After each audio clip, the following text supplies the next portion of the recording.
कि आज हमके मुआ दिल बाड़ी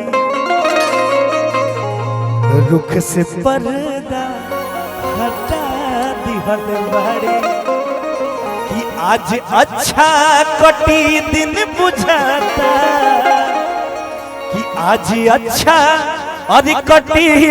दिन बुझाता। बोलू भैया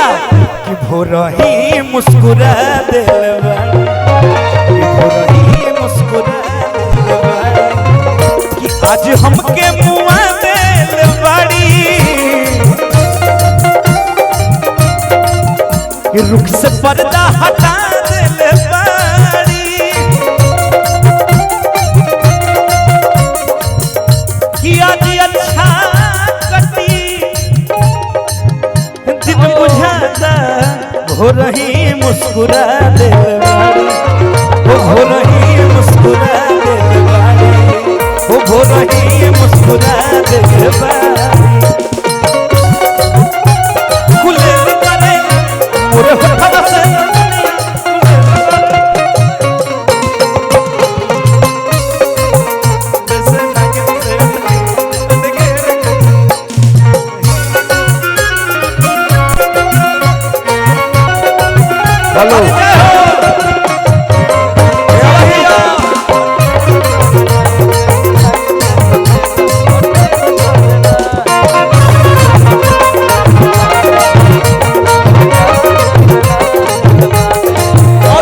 हजार रुपए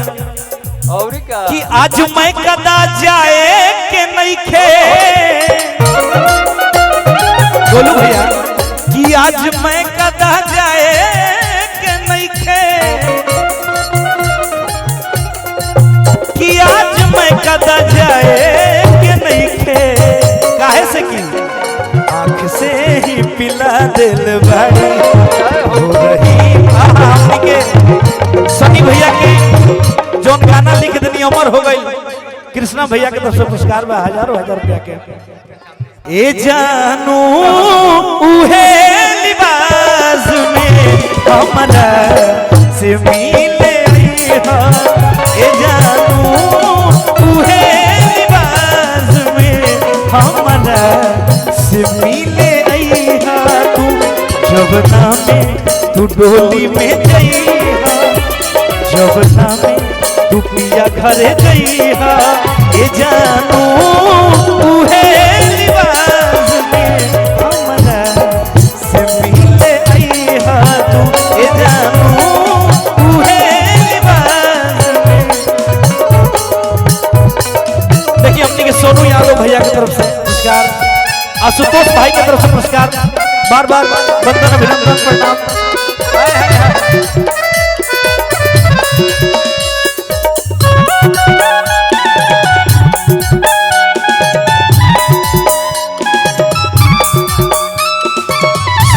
ले चल वहाँ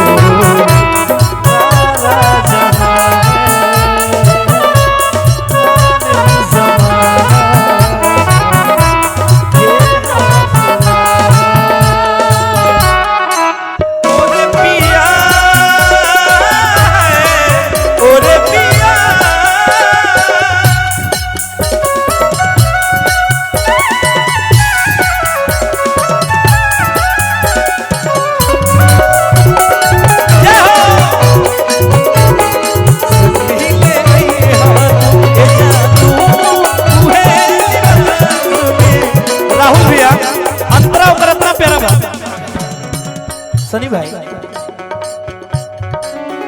क्यों बाग या बगीचा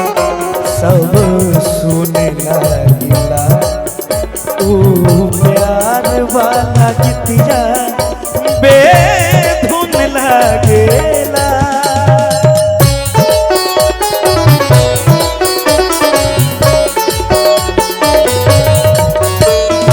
बाग या बगीचा सब सुने लगेला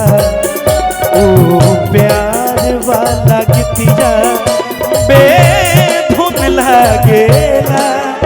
बेधुन लागेला जवना में तू पिया घरे जइहा, जवना में तू डोली में जइहा, ए जानू उहे लिबास में हमरा से मिले अइहा तू, ए जानू उहे लिबास में हमरा, ए जानू उहे लिबास में हमरा से मिले अइहा तू, ए जानू उहे लिबास में हमरा से मिले अइहा तू, ए जानू उहे लिबास हमरा से मिले, ए जानू। अगर असल वो ताली हो जाए।